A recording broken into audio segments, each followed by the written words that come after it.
तो आज का टॉपिक है हमारा स्पिन क्रॉस ओवर।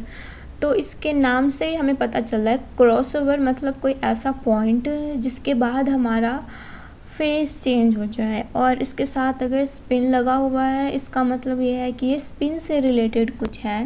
तो बेसिकली मैं आपको थोड़ा सा बता देती हूँ। तो स्पिन क्रॉस ओवर में बस ये होता है कि जो हमारे पास कॉम्प्लेक्स होता है वो लो टू हाई स्पिन या हाई टू लो स्पिन में कन्वर्ट हो जाता है। एक तरीके से ये स्विचिंग फिनोमिना हम इसको बोल सकते हैं।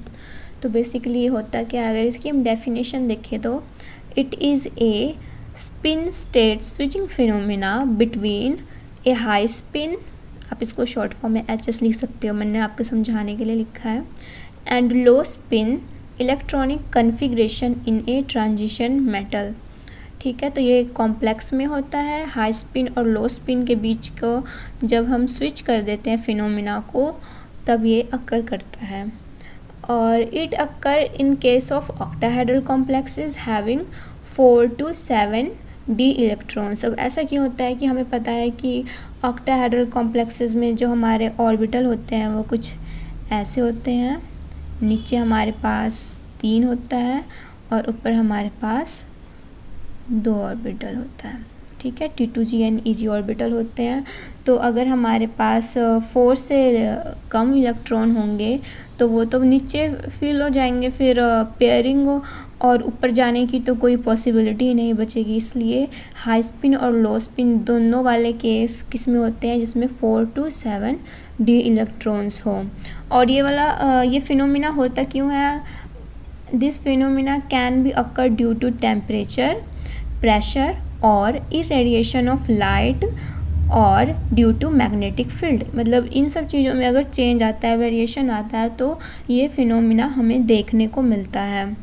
And in this case if ligand field splitting has an intermediate value such that the two states have similar energy, then the two states can coexist in measurable amounts at equilibrium।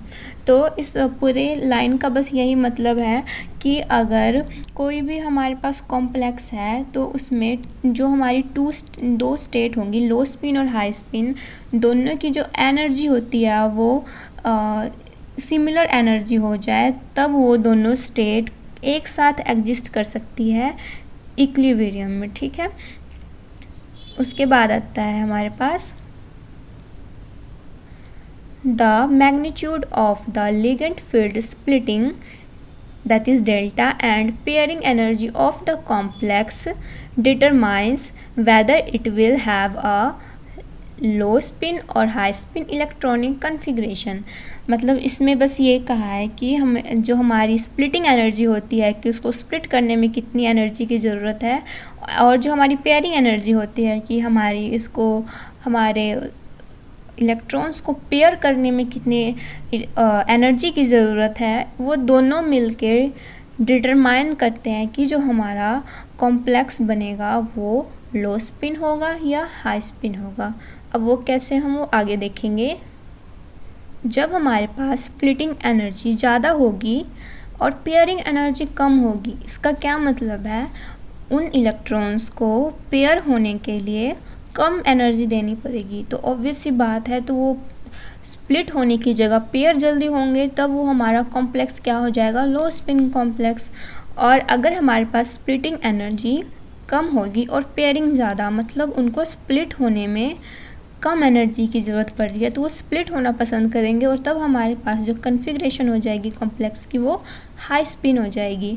तो ये, और इससे हमें एक point का और पता चलता है कि अगर हमारा स्प्लिटिंग एनर्जी और पेयरिंग एनर्जी दोनों इक्वल हो जाए तब हाई स्पिन और लो स्पिन दोनों को एग्जिस्ट कर सकते हैं। ठीक है, उसके बाद हमने जो अभी पॉइंट पर है उसी के लिए ये वाला डायग्राम है।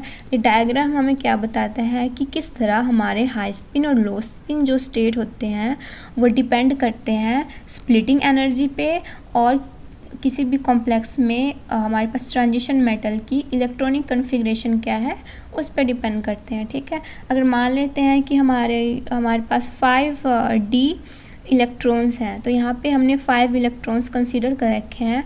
इस साइड हमारे पास हाई स्पिन है और इस साइड हमारे पास लो स्पिन है। तो हाई स्पिन में क्या होता है कि इलेक्ट्रॉन स्प्लिट कर जाते हैं, तो यहाँ पे 5 जो है वो अलग अलग अनपेयर फॉर्म में स्प्लिट हो चुके हैं, और यहाँ पे जो हमारे पास इलेक्ट्रॉन्स है वो पेयर हो चुके हैं, क्योंकि लो स्पिन में पेयरिंग होती है। तो यहाँ पे क्या दिखा रखा है कि आप डायग्राम में नोटिस करोगे कि यहाँ पे जो हमारे पास स्प्लिटिंग एनर्जी है वो कम है, तो दैट्स वाई ये स्प्लिट हो गए हाई स्पिन में। और यहाँ पे जो स्प्लिटिंग एनर्जी है वो ज़्यादा है, दैट्स वाई यहाँ पे इन्होंने पेयरिंग करना ज़्यादा सही समझा। ठीक है, तो अब इसके रिगार्डिंग हम एक एग्ज़ाम्पल देख लेते हैं, बिकॉज एमएससी में बहुत ज़्यादा इम्पॉर्टेंट हो जाता है कि अगर आप कोई भी टॉपिक कवर कर रहे हो तो आप उसके साथ उसको एग्ज़ाम्पल के साथ बताओ। तो हमें पता है कि ये जो हमारा फिनोमिना होता है ये ऑक्टाहेड्रल केस में होता है। तो आप ये देखो, in this octahedral ligand field, हमने ये वाला वो कंसीडर कर लिया कॉम्प्लेक्स। इस कॉम्प्लेक्स में जो आयरन का हमारे पास ऑक्सीडेशन स्टेट होगा वो +2 होगा, मतलब वो Fe2 पॉजिटिव के फॉर्म में एग्जिस्ट करेगा। तो हमें पता है कि जो आयरन की कन्फिग्रेशन होती है वो 4s2 3d6 होती है। ठीक है, तो अगर +2 ऑक्सीडेशन स्टेट है, मतलब यहाँ से इलेक्ट्रॉन हमारे पास रिमूव हो जाएंगे, तो हमारे पास 3d6 कन्फिग्रेशन होगा, मतलब having d6 configuration and can exist as low spin और हाई स्पिन। अब वो कैसे, वो हमें ग्राफ के थ्रू देखेंगे। तो यहाँ पे जो ग्राफ देख रहे हो आप, वो एक है मैग्नेटिक मोमेंट और हमारा टेम्परेचर के बीच में ग्राफ है। ठीक है, तो यहाँ पे आप क्या देख रहे हो कि जैसे हमारा टेम्परेचर ज़्यादा है तो हमारा जो मैग्नेटिक मोमेंट है वो भी ज़्यादा है। यहाँ पे टेम्परेचर इंक्रीज़ है तो यहाँ पे मैग्नेटिक मोमेंट भी ज़्यादा है। तो आपको पता है कि मैग्नेटिक मोमेंट ज़्यादा होने का क्या मतलब है कि हमारे पास अनपेयर्ड इलेक्ट्रॉन ज़्यादा है, राइट। तो अगर हम जो हमने अभी कॉम्प्लेक्स कंसीडर किया है Fe2 पॉजिटिव, तो इसमें हमारे पास d6 इलेक्ट्रॉन्स हैं। तो इसका मतलब क्या है कि अगर मैं इसकी फिलिंग करती हूँ,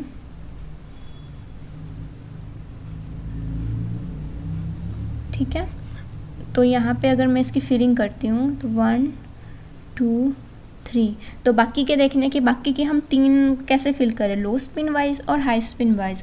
बट आप देख सकते हो कि यहाँ पे हमारे पास मैग्नेटिक मोमेंट ज़्यादा है, इसका मतलब है अनपेयर्ड ज़्यादा होने चाहिए। और अनपेयर्ड कब होगा, जब हम इसको हाई स्पिन की तरह कंसीडर करेंगे, मतलब पहले हम स्प्लिटिंग करवा देंगे। तो अब यहाँ पे हम देख सकते हैं कि यहाँ पे हमारे पास 4 अनपेयर्ड इलेक्ट्रॉन्स हैं। इसका मतलब ये हम कह सकते हैं कि जब हमारे पास टेम्परेचर ज़्यादा था, हमारा मैग्नेटिक मोमेंट ज़्यादा हुआ, और उस टाइम जो हमारा कॉम्प्लेक्स है वो हाई स्पिन की तरह बिहेव कर रहा है। तो हमारे पास अपोजिट केस यहाँ पे हो जाता है कि यहाँ पे आप देखोगे टेम्परेचर कम है तो हमारा मैग्नेटिक मोमेंट भी कम है। मैग्नेटिक मोमेंट कम है मतलब वो लो स्पिन की तरह एक्ट कर रहा होगा, इसलिए यहाँ पे ये लो स्पिन होता है। ठीक है, और आप यहाँ देख सकते हो कि अगर यहाँ पे हाई स्पिन की तरह एक्ट कर रहा है, यहाँ लो स्पिन की तरह एक्ट कर रहा है, तो उनका क्रॉसओवर पॉइंट कौन सा हुआ, तो ये 174 केल्विन टेम्परेचर पे जो हमारा कॉम्प्लेक्स होगा वो हाई स्पिन और लो स्पिन दोनों की तरह ही बिहेव करेगा। बेसिकली इसका क्या हो गया, स्पिन क्रॉसओवर एरिया हो गया। ठीक है, और इसमें आप 1-2 लाइन एडिशनल आप ये भी बता सकते हो कि जैसे हाई टेम्परेचर पे वो कैसे बिहेव कर रहा है हाई स्पिन की तरह। उस टाइम पे जो हमारा कॉम्प्लेक्स था उसका ग्राउंड स्टेट क्या था, 5G, एंड लो टेम्परेचर पे ग्राउंड स्टेट क्या था, 1A1G। तो ये दोनों जो लाइंस हैं मे बी आपको थोड़ा सा समझ ना आया हो, बट मैं अभी आपको थोड़ा सा इसको एक्सप्लेन कर दूँगी। और जो हमारा चेंज ओवर है वो कितने टेम्परेचर पे हुआ था, 174 केल्विन टेम्परेचर। अब मैं ये आपको बताती हूँ कि हाई स्पिन पे इसका ग्राउंड स्टेट ये क्यों है और लोअर टेम्परेचर पे इसका ग्राउंड स्टेट ये क्यों है। एक्चुअली इसका रिलेशन तनावे-सुगानो डायग्राम से है, तो मैं ज़्यादा डिटेल में तो नहीं जाऊँगी, बट मैं आपको बस ये समझाने के लिए बता रही हूँ बस कि तो नाभिक-सुगानो डायग्राम में क्या है, यहाँ पे एनर्जी है, यहाँ पे स्प्लिटिंग एनर्जी है। तो यहाँ पे क्या हो रहा है, ये जो हमारा ग्राउंड स्टेट है वो लो स्पिन कॉम्प्लेक्स के लिए होता है, और ये जो हमारा ग्राउंड स्टेट है वो हाई स्पिन कॉम्प्लेक्स के लिए होता है। और जो जहाँ पे दोनों मीट करते हैं, जहाँ को एग्जिस्ट करते हैं, उसको हम क्रॉसओवर रीजन बोल देते हैं। तो ये हमारा नाभिक-सुगानो डायग्राम से रिलेटेड था, तो दैट्स वाई हमने इसको मेंशन कर दिया था। एक्चुअली ये एग्ज़ाम पॉइंट ऑफ व्यू से बहुत ही ज़्यादा इम्पॉर्टेंट क्वेश्चन है, बिकॉज़ मेरे पेपर में भी ये 8 मार्क्स में आया था। बट 8 मार्क्स में ज़रूर आता है, बट आपके पास इतना टाइम नहीं होगा कि आप ज़्यादा लिख सको। तो जो मैंने नोट्स प्रिपेयर किए हैं वो एग्ज़ाम के पॉइंट ऑफ व्यू से ही किए हैं कि आप अगर इतना लिख लोगे तो आपके लिए सफिशिएंट होगा। तो आप इसकी चाहे तो स्क्रीनशॉट ले सकते हो।